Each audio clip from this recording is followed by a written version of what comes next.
Hello everyone. तो आज हम लोग स्टार्ट करने वाले एक नया टॉपिक जिसका नाम है व्हीटस्टोन ब्रिज।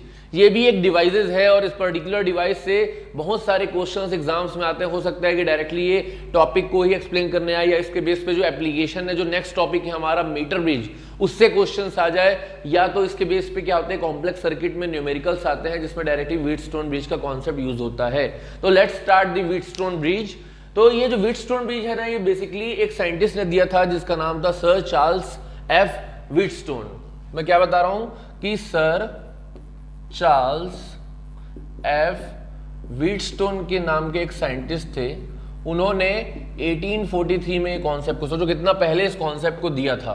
ठीक है, इस पर्टिकुलर कॉन्सेप्ट में उन्होंने क्या बोला था उसको अपन पहले क्या करते हैं, read down the definition, then I will explain each and every elements. Clear है? तो it is an arrangement of 4 resistance used to determine one of the resistance quickly and accurately in terms of the remaining 3 resistance. मतलब एक line में यह बोला जाए कि 4 resistance का कॉम्बिनेशन है और इस 4 रेजिस्टेंस में से एक जो रेजिस्टेंस है वो अननोन है, बाकी 3 नोन रेजिस्टेंस है। वो 3 नोन रेजिस्टेंस के टर्म्स में हम 4th वाला अननोन रेजिस्टेंस को निकालते हैं using the concept of Wheatstone bridge. अब ये कैसे होता है कि यहाँ पे 3 रजिस्टर, 3 अननोन है, एक नोन है, क्या है इसका सर्किट, क्या है, मुझे कुछ नहीं पता। तो I will go through the direct diagram, जो उसका सर्किट डायग्राम होता है ना, उसी सर्किट डायग्राम से स्टार्ट करते हैं और इसी में आपको बताऊंगा कि कौन से पर्टिकुलर रेजिस्टेंस को क्या बोला जाता है। तो this is the schematic diagram of A Wheatstone bridge.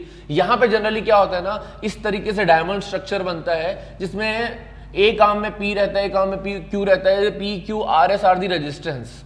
Clear है? ये जो P और Q वाले रेजिस्टेंस है ना, P और Q रेजिस्टेंस, इस पर्टिकुलर रेजिस्टेंस के आर्म्स को बोला जाता है रेशियो आर्म्स या ratio resistances, ratio arms. Clear है? P और Q के रेशियो को हम लोग P बाई Q के रेशियो को हम लोग क्या करते हैं, निकालते हैं। इसलिए इन दोनों आर्म्स को क्या बोलते हैं, आर्म्स मतलब ये नेटवर्क वाला, ये जो A से B है एक आर्म है, B से C एक आर्म है, तो ये दोनों आर्म को हम लोग क्या बोलते हैं, रेशियो आर्म्स। इसके बाद ये जो R रेजिस्टेंस आता है इसको बोला जाता है स्टैंडर्ड आर्म या standard resistance. This is called the standard arm. मतलब A और D के बीच में जो रेजिस्टेंस है, इसलिए AD को क्या बोलते हैं हम लोग, स्टैंडर्ड आर्म। और S जो है जिसको बोलते हैं हम लोग अननोन रेजिस्टेंस या अननोन आर्म। और ये जो रेजिस्टेंस है S, इसको बोलते हैं अननोन रेजिस्टेंस।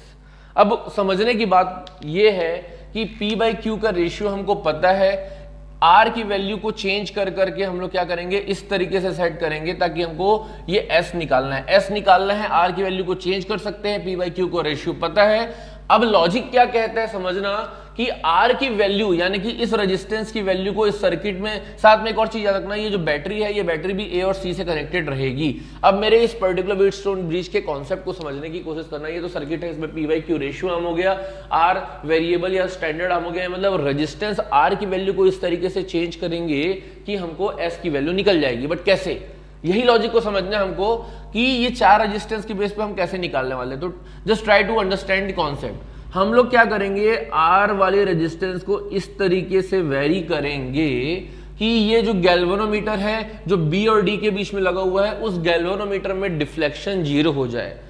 इस गैल्वेनोमीटर के डिफ्लेक्शन 0 हो जाए या B और D पॉइंट पे पोटेंशियल डिफरेंस सेम हो जाए। जब भी कोई 2 पॉइंट का पोटेंशियल डिफरेंस सेम होता है तो उसके बीच में करंट फ्लो होना स्टॉप हो जाता है। मैं मान लेता हूं कि फॉर एग्जांपल ये वाले पॉइंट का पोटेंशियल डिफरेंस ज्यादा है, ये वाले पॉइंट का पोटेंशियल डिफरेंस कम है, तभी जाके करंट फ्लो होगा। ठीक है, उल्टा हो जाए कि ये वाले पॉइंट का पोटेंशियल डिफरेंस ज्यादा है, ये वाले का कम है, तो करंट इधर से इधर फ्लो होगा। लेकिन अगर दोनों का पोटेंशियल डिफरेंस बराबर हो जाए तो no current flow. So this is the concept. तो वही मैं बताना चाह रहा हूं, अगर B और D का पोटेंशियल डिफरेंस सेम हो जाए तो गैल्वेनोमीटर हमारा करंट कितना दिखाएगा, 0। इस पर्टिकुलर कंडीशन को हम लोग बोलते हैं बैलेंस कंडीशन। तो ये बैलेंस कंडीशन पे ही काम करता है। तो मैं लिख देता हूं कि at balanced condition potential difference between points B and D becomes equal, that is galvanometer shows no deflection। Galvanometer current आपका कितना दिखाएगा, 0 deflection.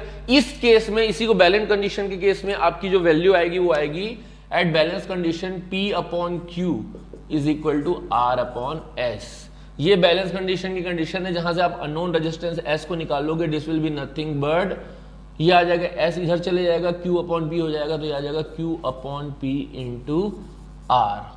This is the formula for calculation of the unknown resistance S at balance condition. तो logic क्या है कि इस तरीके से आर की वैल्यू को सेट करो कि गैल्वेनोमीटर में जीरो डिफ्लेक्शन आ जाए और उस कंडीशन में P upon Q R upon S हो जाएगा, जहां से हम अननोन रेजिस्टेंस क्या निकाल देंगे, एस की वैल्यू को। अब हम क्या करने वाले हैं, इस पर्टिकुलर लॉजिक को, बैलेंस कंडीशन को प्रूव करके दिखाएंगे। वो कैसे कराएंगे, हम लोग क्या करेंगे, ये वाले सर्किट में हम लोग किरचॉफ लॉ यूज करने वाले हैं।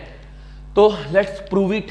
तो कैसे प्रूव करने वाले हैं समझने की कोशिश करते हैं। मैं मान लेता हूं कि दिस इज द बैटरी, इस बैटरी से करंट जा रहा है आई, क्लियर है, यहां से आई करंट गया, तो ये आई करंट गया, आई करंट यहां से इस पर्टिकुलर ए जंक्शन से डिवाइड हो गया। मैं मान लेता हूं यहां पे करंट चलेगी I1, यहां पे करंट चलेगी I2, क्लियर है। यहां पे I2 गया तो यहां पर भी I2 जाएगा, यहां पर भी I1 जाएगा। नाउ I1 से यहां पे चले गया, I1 यहां से डिवाइड होगा और ये गैल्वेनोमीटर वाले साइड में जाएगा current, this is called the galvanometer current IG।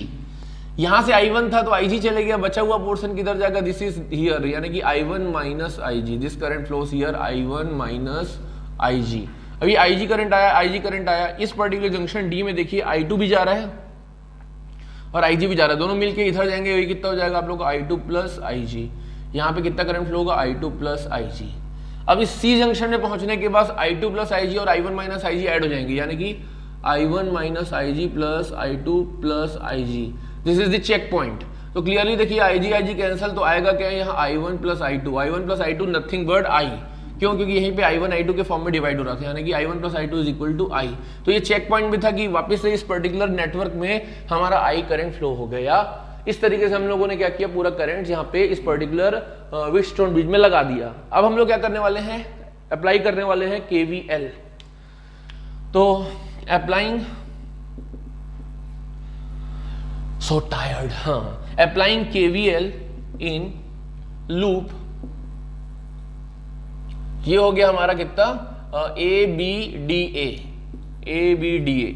में हम लोग क्या करने वाले हैं, KVL लगाने वाले हैं। अब KVL लगाएंगे, क्लॉकवाइज मूव कर रहे हैं, अब देखिए इस डायरेक्शन में करंट है और हम मूव भी उसी डायरेक्शन में कर रहे हैं, तो ये आ जाएगा तुम्हारा I1 इंटू P रेजिस्टेंस था, I1 करंट था, प्लस अब इसी डायरेक्शन में मूव कर रहे हैं, साथ में करंट भी इधर है, साथ में G गैल्वेनोमीटर खुद में G रेजिस्टेंस ऑफर करेगा। गैल्वेनोमीटर का खुद का रेजिस्टेंस कैपिटल G ले रहे हैं हम लोग, तो IG इंटू G। इधर मूव किए D पॉइंट से, फिर इधर मूव करना चाहिए चालू किए, लेकिन करंट का डायरेक्शन इधर है, तो यहाँ आएगा माइनस, ये आ जाएगा I2 into R is equal to 0। Take it as equation number 1। Now applying KVL in loop. अब ये वाला लूप ले लेते हैं, कौन सा, BCDB, यहां पर भी क्लॉकवाइज लेते हैं, BCDB, इस लूप की बात करते हैं। अब यहां से मूव करना स्टार्ट कर रहे हैं, तो this will be nothing but I1 minus IG into Q। देखिए इसी डायरेक्शन मूव कर रहे हैं क्लॉकवाइज और करंट का डायरेक्शन बदलिए, फिर C पॉइंट पे पहुंचे, फिर इधर आना स्टार्ट किया बट करंट का डायरेक्शन उधर है, तो minus I2 plus IG into S। यहां गए, फिर ऊपर जाना स्टार्ट किया, लेकिन करंट का डायरेक्शन नीचे है, तो again it will be minus IG into G is equal to 0। Take it as equation number 2। अब ये दोनों इक्वेशन में हम लोग क्या करने वाले हैं, बैलेंस कंडीशन की बात कर रहे हैं। बैलेंस कंडीशन में आप लोगों को क्या बताया था कि for eight balance condition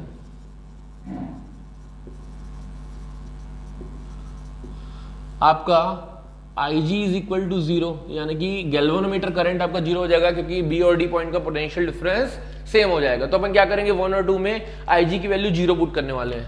therefore from equation 1 से क्या बनेगा, फ्रॉम 1 कैसे हो जाएगा, यहाँ पे ये 0 हो गया, तो बचेगा क्या तुम्हारा I1P minus I2R is equal to 0, या इसको रीअरेंज करते हैं तो आ जाएगा I1P is equal to I2R, या इसको लिख देते हैं P upon R is equal to I2 upon I1। Take it as equation number 3।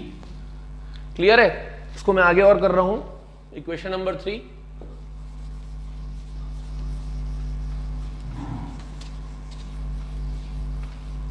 Now from equation number 2 से अगर बात करेंगे तो ये हमारा अगेन IG की वैल्यू 0 पुट करेंगे तो ये आ जाएगा I1 into Q minus I2 into S, वो भी 0 हो गया, इज इक्वल टू 0, यानी कि I1Q is equal to I2S, यानी कि अगेन हम लोग निकालेंगे I2 अपॉन I1, यानी कि Q upon S is equal to I2 upon I1। Take it as equation number 4। तो क्लियरली देखिए from 3 and 4 we get, equation 3 और 4 से हमको मिला P upon R is equal to Q upon S। इसको rearrange करके लिखेंगे तो Q इधर ले जा, R को उधर ले जा, तो this will become P upon Q is equal to R upon S। So this is what we need to derive, जो हम लोगों ने आपको स्टार्टिंग में ही बताया था कि बैलेंस कंडीशन में क्या आता है, P upon Q is equal to R upon S। This is for the balance condition. तो इस तरीके से व्हीटस्टोन ब्रिज काम करता है। तो एक लाइन में आपको जल्दी कंक्लूड कर देता हूं कि व्हीटस्टोन ब्रिज क्या होता है, जिसमें 4 रेजिस्टेंस होते हैं, 3 हमको पता होते हैं और चौथे की वैल्यू हमको निकालना होता है, जिसमें से 2 होते हैं रेशियो आर्म्स और 1 होता है हमारा रेजिस्टेंस, वेरिएबल रेजिस्टेंस, जिसको हम लोग स्टैंडर्ड बोलते हैं। वो स्टैंडर्ड की वैल्यू को इस तरीके से चेंज करेंगे कि तुम्हारा गैल्वेनोमीटर का के अक्रॉस जो पोटेंशियल डिफरेंस है वो सेम हो जाए, ताकि कोई करंट फ्लो ना हो। और इस बैलेंस कंडीशन में हमारी वैल्यू क्या आएगी, P upon Q is equal to R upon S। This is all about the Wheatstone bridge. Thank you.